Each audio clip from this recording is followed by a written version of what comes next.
क्या होगा अगर हमारा ब्रेन वर्क करना बंद कर दे सिर्फ 2 मिनट्स के लिए? क्या आप मर जाओगे या नहीं?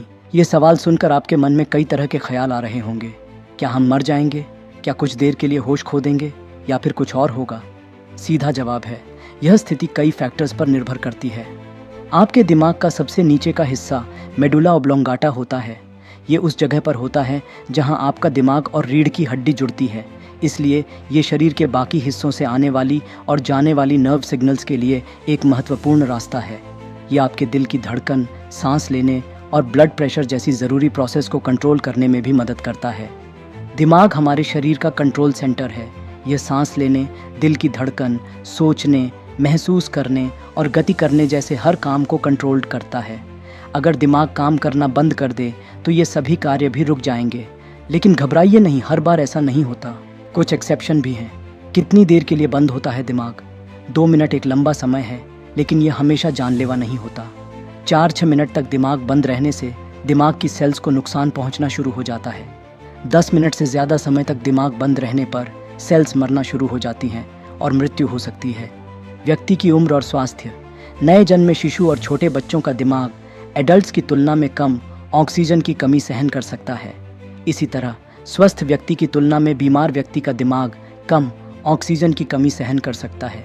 कुछ मामलों में दिमाग कुछ मिनटों के लिए काम करना बंद कर सकता है और फिर वापस चालू हो सकता है। ऐसा दौरे, बिजली का झटका या हाइपोथर्मिया, शरीर का तापमान बहुत कम हो जाना जैसी स्थितियों में हो सकता है। अगर दिमाग 2 मिनट के लिए बंद हो जाए तो क्या होगा? ये कई बातों पर निर्भर करता है। तो दोस्तों, इसके हल्के सिम्टम्स। अगर दिमाग 2 मिनट से कम समय के लिए बंद होता है तो आपको हल्के सिम्टम्स महसूस हो सकते हैं, जैसे कि चक्कर आना, सिर दर्द या थकान। कुछ देर बाद ये सिम्टम्स ठीक हो जाते हैं। अगर दिमाग 2 मिनट से ज़्यादा समय के लिए बंद होता है तो आपको गंभीर सिम्टम्स महसूस हो सकते हैं, जैसे कि बेहोशी, दौरे या सांस लेने में तकलीफ। इन सिम्टम्स का इलाज करने के लिए तुरंत डॉक्टर की मदद लेनी चाहिए। अगर दिमाग 10 मिनट से ज़्यादा समय के लिए बंद रहता है तो मृत्यु होने की संभावना बहुत ज़्यादा बढ़ जाती है। यह भी ध्यान रखना महत्वपूर्ण है कि यह केवल सामान्य जानकारी है। अगर आपको कोई स्वास्थ्य संबंधी चिंता है तो कृपया डॉक्टर से सलाह लें। लेकिन एक बात तो पक्की है, दिमाग हमारे शरीर का सबसे महत्वपूर्ण ऑर्गन है। इसकी देखभाल करना बहुत ज़रूरी है। स्वस्थ रहें, अच्छी डाइट लें और नियमित रूप से एक्सरसाइज करें, क्योंकि जब दिमाग स्वस्थ होता है तो शरीर भी स्वस्थ रहता है। दिमाग के बिना हम कुछ नहीं हैं। यह विचारों की फैक्ट्री, सेंसेशंस का केंद्र और एक्शंस का संचालक है। यह हमारे अस्तित्व का मूल है। तो क्या होगा अगर यह अचानक 2 मिनट के लिए भी काम करना बंद कर दे? द रिजल्ट्स आर ड्रामेटिक, लेकिन वे पूरी तरह से स्थिति पर निर्भर करते हैं। 2 मिनट एक लंबा समय लग सकता है, खासकर तब जब आपका दिमाग ऑक्सीजन से वंचित हो। 4 से 6 मिनट के बाद मस्तिष्क की सेल्स क्षतिग्रस्त होने लगती हैं। 10 मिनट से अधिक समय तक चलने वाली यह साइलेंस इरिवर्सिबल डैमेज और मृत्यु का कारण बन सकती है। हालांकि उम्र और स्वास्थ्य एक भूमिका निभाते हैं। शिशुओं और बच्चों का दिमाग कम ऑक्सीजन की अवधि को सहन करने में थोड़ा अधिक सक्षम होता है, जबकि पहले से मौजूद स्वास्थ्य स्थितियां इस सहनशीलता को कम कर सकती हैं। हमेशा सबसे खराब स्थिति सामने नहीं आती। 2 मिनट से कम समय के लिए दिमाग की रुक रुक कर होने वाली चुप्पी हल्के लक्षण पैदा कर सकती है। चक्कर आना, सिर दर्द या थकान जैसी अनुभूतियां आम हैं। आमतौर पर ये लक्षण जल्दी ठीक हो जाते हैं और आप शायद यह महसूस भी न करें कि आपका दिमाग कुछ समय के लिए ऑफलाइन हो गया था। 2 मिनट से अधिक समय तक दिमाग के बंद होने पर स्थिति अधिक गंभीर हो सकती है। बेहोशी, दौरे या सांस लेने में कठिनाई जैसे गंभीर लक्षणों का अनुभव हो सकता है। यदि आप किसी ऐसे व्यक्ति का सामना करते हैं जो इन लक्षणों को प्रदर्शित कर रहा है तो तुरंत चिकित्सा सहायता लेना महत्वपूर्ण है। The chance of recovery. कुछ मामलों में मस्तिष्क कुछ मिनटों के लिए काम करना बंद कर सकता है और फिर वापस चालू हो सकता है। दौरे, बिजली का झटका या हाइपोथर्मिया जैसी स्थितियां ऐसी घटनाओं को ट्रिगर कर सकती हैं। हालांकि जितना लंबा समय दिमाग निष्क्रिय रहता है उतना ही अधिक स्थायी क्षति का खतरा बढ़ जाता है। यार सोचिए, तेरा दिमाग एक कंट्रोल रूम जैसा है। ये तेरे शरीर के सभी पार्ट्स को सिग्नल भेजता है कि उन्हें क्या करना है। सांस लेना, खाना हजम करना, यहाँ तक कि तेरे फेवरेट गाने को सुनकर अच्छा महसूस करना, ये सब दिमाग के ही सिग्नलों से होता है। अब ब्रेन डेथ, मस्तिष्क मृत्यु को ऐसे समझो मानो इस कंट्रोल रूम की सारी पावर चला गया। कोई भी सिग्नल नहीं भेजा जा सकता और शरीर अपने आप कुछ नहीं कर पाता। ये हमेशा के लिए होता है, थोड़ी देर के लिए बेहोश होने जैसा नहीं। कभी कभी लोग कोमा और ब्रेन डेथ को उलझा लेते हैं। कोमा में दिमाग की थोड़ी बहुत हरकत होती है, शायद कोई रिएक्शन ना दे पाए या आंखें ना खोले, पर थोड़ी उम्मीद रहती है कि वो वापस आएगा। ब्रेन डेथ में ये उम्मीद नहीं होती। दिमाग पूरी तरह से बंद हो चुका है। ये जानना ज़रूरी है कि डॉक्टर ब्रेन डेथ का पता कैसे लगाते हैं। वो कुछ टेस्ट करते हैं जो ये बताते हैं कि दिमाग सच में काम कर रहा है या नहीं। ब्रेन स्टेम रिफ्लेक्स, ये दिमाग का वो हिस्सा है जो शरीर के बेसिक फंक्शंस को कंट्रोल करता है, जैसे सांस लेना और पुतली का हिलना। डॉक्टर ज़ोर से चुटकी काटते हैं या कान में बर्फ़ का पानी डालते हैं। अगर दिमाग काम कर रहा है तो शरीर कोई ना कोई रिएक्शन देगा, पर ब्रेन डेथ में कोई हरकत नहीं होगी। पुतली टेस्ट, आँखों में जो काली गोलियाँ होती हैं उन्हें पुतली कहते हैं। ये दिमाग के लाइट सेंस से जुड़ी होती है। अगर तेज़ रोशनी डाली जाए तो आम तौर पर पुतली सिकुड़ती है, पर ब्रेन डेथ में कितनी भी रोशनी डाली जाए पुतली बिल्कुल नहीं हिलेगी। सांस लेने का टेस्ट, एपनिया टेस्ट, ये थोड़ा जटिल टेस्ट है, लेकिन डॉक्टर ये चेक करते हैं कि मरीज़ खुद सांस ले सकता है या नहीं। उन्हें थोड़ी देर के लिए वेंटिलेटर से हटाया जाता है, ये देखने के लिए कि वो अपने आप सांस ले पाता है या नहीं। अगर दिमाग मर चुका है तो वो खुद सांस नहीं ले पाएगा। ये टेस्ट बहुत सावधानी से किए जाते हैं ताकि कोई गलती ना हो। ये सुनकर थोड़ा अजीब लग सकता है, पर ब्रेन डेथ के बाद भी कुछ देर के लिए दिल धड़क सकता है।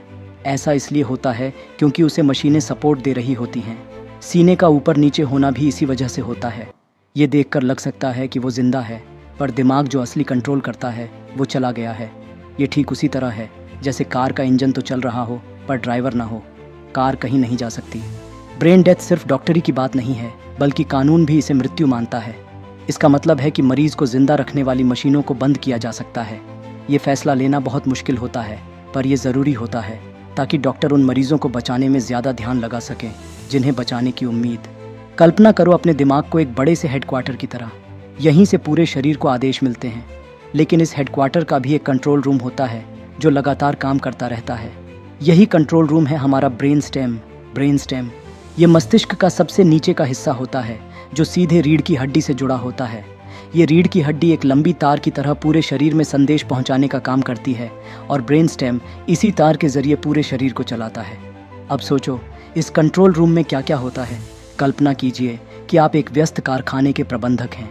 आपका काम यह सुनिश्चित करना है कि सभी मशीनें सुचारू रूप से चल रही हैं और उत्पादन बिना किसी बाधा के जारी है। ब्रेन स्टेम मानव शरीर के लिए कुछ ऐसा ही करता है। यह मस्तिष्क का वह हिस्सा है जो जीवन के लिए आवश्यक कई महत्वपूर्ण कार्यों को नियंत्रित करता है, जैसे कि सांस लेना, दिल की धड़कन और रक्तचाप। ब्रेन स्टेम लगातार इन कार्यों की निगरानी करता है और यह सुनिश्चित करता है कि वे ठीक से काम कर रहे हैं। यदि कोई समस्या होती है तो ब्रेन स्टेम उचित समायोजन करता है ताकि शरीर सुचारू रूप से काम करता रहे। यह एक अथक कार्य करता है जो दिन रात काम करता है, हमें जिंदा रखने के लिए अपनी भूमिका निभाता है। जब आप सांस लेते हैं तो ब्रेन स्टेम आपकी श्वसन मांसपेशियों को संकेत भेजता है कि वे सिकुड़ें और फैलें। यह सुनिश्चित करता है कि आपके फेफड़े ऑक्सीजन से भरें और कार्बन डाइऑक्साइड छोड़ें। जब आपका दिल धड़कता है तो ब्रेन स्टेम हृदय गति और रक्तचाप को नियंत्रित करता है। यह सुनिश्चित करता है कि आपके सभी ऑर्गन और टिश्यूज़ को पर्याप्त रक्त और ऑक्सीजन मिले। जब आपका शरीर का तापमान बहुत अधिक हो जाता है तो ब्रेन स्टेम पसीने की ग्लैंड्स को सिग्नल भेजता है कि वे पसीना पैदा करें। यह आपके शरीर को ठंडा करने और अतिरिक्त गर्मी को दूर करने में मदद करता है। ब्रेन स्टेम एक अद्भुत ऑर्गन है जो हमारे जीवन को बनाए रखने में महत्वपूर्ण भूमिका निभाता है। यह एक जटिल प्रणाली का हिस्सा है जो हमें स्वस्थ और जीवित रहने में मदद करता है। शरीर के बाकी हिस्सों से भी लगातार मैसेज आते रहते हैं। कहीं चोट लगी है, कहीं ज़्यादा गर्मी लग रही है, ये सारी जानकारी ब्रेन स्टेम को मिलती रहती है। वो फिर दिमाग के दूसरे हिस्सों को बताता है कि क्या करना है। आपकी हर हरकत का रास्ता, उंगली हिलाना, दौड़ना, यहाँ तक कि डांस करना, ये सब दिमाग के आदेश से होते हैं। पर दिमाग इन आदेशों को मांसपेशियों तक कैसे पहुँचाता है, यही काम करता है ब्रेन स्टेम। वो दिमाग से मिले संदेशों को रीढ़ की हड्डी के जरिए शरीर के अलग अलग हिस्सों तक पहुँचाता है। तो कुल मिलाकर ये मस्तिष्क का कंट्रोल रूम है जो लगातार काम करके हमें जिंदा रखता है और हमें दुनिया से जोड़ता है। हमारा दिमाग शरीर का कंट्रोल सेंटर है। ये लगातार काम करता रहता है ताकि हमारा दिल धड़के, फेफड़े सांस लें और बाकी सारे ऑर्गन मिलकर हमें जिंदा रखें। पर यह सब तभी संभव है जब दिमाग तक खून और ऑक्सीजन की सप्लाई ठीक से होती रहे। अगर किसी वजह से दिमाग तक खून या ऑक्सीजन पहुंचना बंद हो जाए तो दिमाग की कोशिकाएं मरना शुरू हो जाती हैं, और अगर ये हालत बहुत देर तक बनी रहे तो दिमाग पूरी तरह से काम करना बंद कर देता है। यही स्थिति है ब्रेन डेथ की। कार्डियक अरेस्ट, दिल का दौरा, ये तब होता है जब दिल की धड़कन अचानक से रुक जाती है, मानो किसी ने दिल की बिजली का स्विच बंद कर दिया हो। ऐसे में दिमाग तक ऑक्सीजन पहुंचना बंद हो जाता है और कुछ ही मिनटों में दिमाग की कोशिकाएं मरना शुरू हो जाती हैं। Heart attack. दिल तक खून पहुंचाने वाली आर्टरीज में कोलेस्ट्रॉल जमने से रुकावट आ सकती है। ऐसे में दिल को वो खून नहीं मिल पाता जिसकी उसे ज़रूरत होती है। नतीजा, दिमाग तक भी खून की सप्लाई कम हो जाती है और अगर ये हालत जल्दी ठीक ना हो तो ब्रेन डेथ हो सकती है। स्ट्रोक। दिमाग तक खून पहुंचाने वाली आर्टरीज में खून का थक्का जमने या किसी आर्टरी के फटने से ये दिक्कत हो सकती है। इससे दिमाग के एक हिस्से तक खून की सप्लाई रुक जाती है। अगर ये थक्का जल्दी निकाल न लिया जाए या फटी हुई धमनी को ठीक न किया जाए तो दिमाग की कोशिकाएं मरना शुरू हो जाती हैं और ब्रेन डेथ का खतरा बढ़ जाता है। रक्त का थक्का, ब्लड क्लॉट। शरीर में कहीं भी रक्त का थक्का जम सकता है। ये थक्का अगर दिमाग तक जाने वाली किसी आर्टरी में फंस जाए तो दिमाग तक खून नहीं पहुंच पाता। अगर ये हालत जल्दी ठीक ना हो तो ब्रेन डेथ हो सकती है। गंभीर सिर की चोट। दुर्घटना या गिरने से सिर में बहुत तेज़ चोट लगने पर दिमाग में सूजन आ सकती है या खून का थक्का जम सकता है। इससे दिमाग की सेल्स को नुकसान पहुंचता है और दिमाग तक खून की सप्लाई भी रुक सकती है। अगर यह नुकसान बहुत गंभीर हो तो ब्रेन डेथ हो सकती है। Brain haemorrhage. मस्तिष्क रक्तस्राव। दिमाग में किसी आर्टरी के फटने से खून का रिसाव होने को ब्रेन हेमोरेज कहते हैं।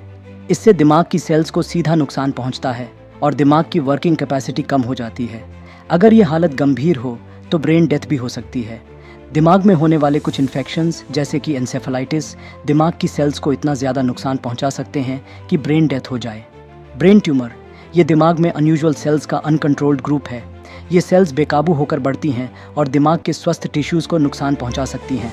ब्रेन ट्यूमर कई तरह के हो सकते हैं। कुछ ट्यूमर कैंसर युक्त कैंसरस होते हैं जबकि कुछ गैर कैंसर युक्त नॉन कैंसरस। ब्रेन ट्यूमर दिमाग तक खून की सप्लाई को दो तरह से रोक सकता है। Space occupying effect. जैसे जैसे ट्यूमर बढ़ता है ये दिमाग के अंदर जगह घेर लेता है। इससे दिमाग की सेल्स के बीच खून का फ्लो कम हो जाता है।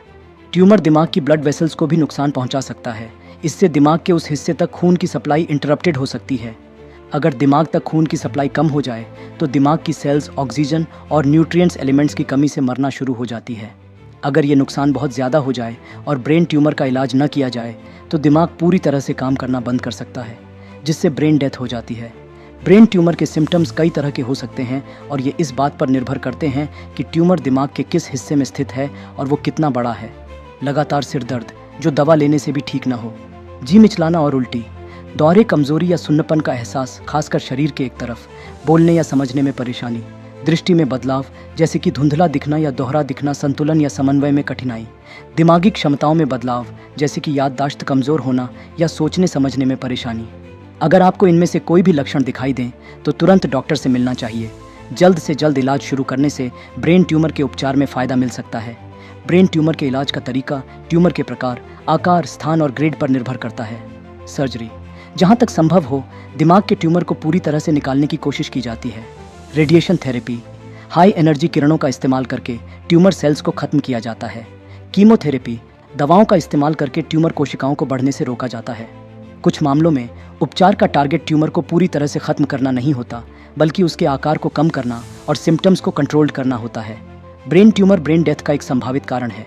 दिमाग तक खून की सप्लाई कम होने से दिमाग की सेल्स मर जाती है जिससे ब्रेन डेथ हो सकती है। ब्रेन ट्यूमर के सिम्टम्स को नज़रअंदाज ना करें और अगर आपको कोई भी संदेह हो तो तुरंत डॉक्टर से जांच कराएं। जल्द से जल्द इलाज शुरू करना ब्रेन ट्यूमर के उपचार में महत्वपूर्ण। ब्रेन डेथ एक स्थायी स्थिति है। मस्तिष्क पूरी तरह से काम करना बंद कर देता है और व्यक्ति की चांसेस ऑफ रिकवरी नहीं होती। दूसरी ओर लाचार अवस्था में मस्तिष्क का कुछ हिस्सा डैमेज्ड हो सकता है लेकिन ब्रेन स्टेम अभी भी काम करता है। ब्रेन स्टेम शरीर के बुनियादी कार्यों को कंट्रोल करता है जैसे कि सांस लेना और दिल की धड़कन। लाचार अवस्था में रहने वाले कुछ लोगों में समय के साथ कुछ हद तक जागरूकता लौट आ सकती है या वे पूरी तरह ठीक भी हो सकते हैं। Level of awareness. Brain death में व्यक्ति पूरी तरह से बेहोश होता है और किसी भी तरह की जागरूकता नहीं दिखाता। वे अपने आसपास के वातावरण या किसी उत्तेजना का जवाब नहीं देते। लाचार अवस्था में व्यक्ति भले ही जागरूक न दिखे लेकिन उनके शरीर में कुछ बुनियादी प्रतिक्रियाएं अभी भी हो सकती हैं। उदाहरण के लिए उनकी आंखें खुल सकती हैं, वे नींद और जागने का चक्र दिखा सकते हैं या कुछ उत्तेजनाओं के प्रति सजगता का हल्का संकेत दे सकते हैं। हालांकि वे अपने परिवेश से सचेत नहीं होते और बातचीत करने में असमर्थ होते हैं। Brain activity. ब्रेन डेथ में मस्तिष्क की सारी गतिविधि बंद हो जाती है। ब्रेन वेव टेस्ट EEG में कोई भी गतिविधि दर्ज नहीं होती। लाचार अवस्था में मस्तिष्क गतिविधि का कुछ निम्न स्तर बना रह सकता है। हालांकि यह सामान्य से काफ़ी कम होता है। एडवांस्ड ब्रेन स्कैनिंग तकनीकों के जरिए कभी कभी लाचार अवस्था में रहने वाले लोगों में कुछ न्यूनतम जागरूकता का पता लगाया जा सकता है। ब्रेन डेथ और लाचार अवस्था दोनों ही गंभीर स्थितियां हैं, लेकिन इनमें महत्वपूर्ण अंतर है। ब्रेन डेथ स्थायी है, जबकि लाचार अवस्था में कुछ मामलों में रिकवरी संभव है। ब्रेन डेथ में व्यक्ति पूरी तरह से बेहोश होता है, जबकि लाचार अवस्था में कुछ बुनियादी प्रतिक्रियाएं हो सकती हैं। ब्रेन तरंग टेस्ट्स ब्रेन डेथ और लाचार अवस्था में अंतर करने में मददगार होता है। ब्रेन डेथ एक गंभीर स्थिति है जिसका पता लगाना बहुत ज़रूरी होता है। हालांकि ब्रेन डेथ होना दुर्लभ है, लेकिन कुछ स्थितियां ऐसी होती हैं जो मस्तिष्क मृत व्यक्ति को जीवित होने का आभास दे सकती हैं।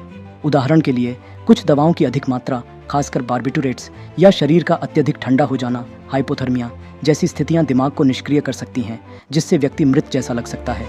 इसलिए ब्रेन डेथ की सही तरह से पुष्टि करने के लिए कई तरह की जांचें की जाती हैं। ये जांचें यह सुनिश्चित करती हैं कि मस्तिष्क पूरी तरह से काम करना बंद कर चुका है और कोई भी गतिविधि नहीं दिखा रहा है। ब्रेनस्टेम रिफ्लेक्स टेस्ट्स ये टेस्ट मस्तिष्क तना ब्रेनस्टेम की गतिविधि जांचने के लिए किए जाते हैं। मस्तिष्क तना शरीर के कई बुनियादी कार्यों को नियंत्रित करता है, जैसे कि सांस लेना और दिल की धड़कन। अगर मस्तिष्क तना काम कर रहा है तो कुछ रिफ्लेक्स अनिर्वारित क्रियाएं बरकरार रहते हैं। इन जांचों में आंखों की रोशनी की जांच, पुतली की प्रतिक्रिया, ठंडे पानी से कान में डालना, कैलोरिक टेस्ट और कॉर्नियल रिफ्लेक्स टेस्ट, आंख की कॉर्निया को छूने पर पलक झपकना शामिल हो सकते हैं। एपनिया टेस्ट इस जांच में यह देखा जाता है कि व्यक्ति अपने आप सांस ले सकता है या नहीं। मरीज को वेंटिलेटर से हटा दिया जाता है और यह देखा जाता है कि क्या वे अपने आप सांस लेने की कोशिश करते हैं। कार्बन डाइऑक्साइड का स्तर बढ़ने पर सांस लेने की प्रेरणा एक मजबूत दिमागी गतिविधि होती है। अगर मस्तिष्क मृत व्यक्ति अपने आप सांस लेने की कोशिश नहीं करता तो यह ब्रेन डेथ का संकेत हो सकता है। इलेक्ट्रोएन्सेफलोग्राम EEG यह जांच मस्तिष्क की विद्युत तरंगों को मापती है। ब्रेन डेथ में मस्तिष्क की सारी गतिविधि खत्म हो जाती है, इसलिए EEG में कोई भी तरंग दर्ज नहीं होती है। ये जांचें आमतौर पर न्यूरोलॉजिस्ट द्वारा की जाती हैं। कई देशों में ब्रेन डेथ की पुष्टि के लिए एक से अधिक जांचों की आवश्यकता होती है। साथ ही जांचों को एक से अधिक समय पर दोहराया जाता है ताकि किसी भी तरह की गलती की संभावना कम हो जाए। 2 मिनट एक लंबा समय लग सकता है, खासकर जब आपके दिमाग को ऑक्सीजन नहीं मिल रही हो। 4 से 6 मिनट के बाद मस्तिष्क की कोशिकाएं क्षतिग्रस्त होने लगती हैं। 10 मिनट से अधिक समय तक चलने वाली यह चुप्पी अपरिवर्तनीय क्षति और मृत्यु का कारण बन सकती है। लेकिन उम्र और स्वास्थ्य एक महत्वपूर्ण भूमिका निभाते हैं। शिशुओं और बच्चों का दिमाग कम ऑक्सीजन की अवधि को सहन करने में थोड़ा अधिक सक्षम होता है, जबकि पहले से मौजूद स्वास्थ्य स्थितियां इस सहनशीलता को कम कर सकती हैं। हमेशा सबसे खराब स्थिति सामने नहीं आती। 2 मिनट से कम समय के लिए दिमाग की रुक रुक कर होने वाली चुप्पी हल्के लक्षण पैदा कर सकती है। चक्कर आना, सिर दर्द या थकान जैसी अनुभूतियां आम हैं। आमतौर पर ये लक्षण जल्दी ठीक हो जाते हैं और आप शायद यह महसूस भी न करें कि आपका दिमाग कुछ समय के लिए ऑफलाइन हो गया था। 2 मिनट से अधिक समय तक दिमाग के बंद होने पर स्थिति अधिक गंभीर हो सकती है। बेहोशी, दौरे या सांस लेने में कठिनाई जैसे गंभीर सिम्टम्स का अनुभव हो सकता है। यदि आप किसी ऐसे व्यक्ति का सामना करते हैं जो इन लक्षणों को प्रदर्शित कर रहा है, तो तुरंत चिकित्सा सहायता लेना महत्वपूर्ण है। कुछ मामलों में मस्तिष्क कुछ मिनटों के लिए काम करना बंद कर सकता है और फिर वापस चालू हो सकता है। दौरे, बिजली का झटका या हाइपोथर्मिया जैसी स्थितियां ऐसी घटनाओं को ट्रिगर कर सकती हैं। हालांकि जितना लंबा समय दिमाग निष्क्रिय रहता है, उतना ही अधिक स्थायी क्षति का खतरा बढ़ जाता है। दिमाग की 2 मिनट की चुप्पी गंभीर परिणाम ला सकती है। स्वस्थ जीवन शैली अपनाना, संतुलित आहार लेना और नियमित व्यायाम करना न केवल आपके शारीरिक स्वास्थ्य के लिए बल्कि आपके मस्तिष्क के स्वास्थ्य के लिए भी महत्वपूर्ण है। याद रखें, एक स्वस्थ दिमाग एक स्वस्थ शरीर में रहता है। दिमाग एक अद्भुत ऑर्गन है और अभी भी इसके बारे में बहुत कुछ सीखना बाकी है। वैज्ञानिक लगातार मस्तिष्क के कामकाज को समझने और मस्तिष्क संबंधी विकारों के इलाज के नए तरीकों को विकसित करने के लिए काम कर रहे हैं। अपने दिमाग की जांच करवाएं, नियमित रूप से डॉक्टर के पास जाएं और विशेष रूप से किसी भी मस्तिष्क संबंधी चिंताओं के बारे में बात करें। ये छोटे कदम आपके दिमाग को तेज और स्वस्थ रखने में मदद कर सकते हैं, जिससे आप जीवन का पूरा आनंद उठा सकें। दिमाग की 2 मिनट की चुप्पी हमें यह याद दिलाती है कि यह ऑर्गन कितना नाजुक और कितना महत्वपूर्ण है। आइए हम इसकी देखभाल उसी तरह करें जैसे हम अपने शरीर की देखभाल करते हैं। अंत में यह कहना गलत नहीं होगा कि एक स्वस्थ दिमाग न केवल एक स्वस्थ शरीर में रहता है, बल्कि यह उसी स्वस्थ शरीर को बनाने में भी महत्वपूर्ण भूमिका निभाता है। दिमाग की 2 मिनट के लिए ब्रेन बंद होना एक गंभीर कॉन्सिक्वेंस ला सकती है। हेल्थी लाइफस्टाइल अपनाना, बैलेंस डाइट लेना और रेगुलर एक्सरसाइज करना न केवल आपके फिजिकल हेल्थ के लिए बल्कि आपके ब्रेन के हेल्थ के लिए भी इम्पॉर्टेंट है। याद रखें, एक हेल्थी माइंड एक हेल्थी बॉडी में रहता है। Thank you so much for watching. अगर आपको ये वीडियो से कुछ नया सीखने को मिला है, प्लीज़ सब्सक्राइब करें और शेयर भी कर दें।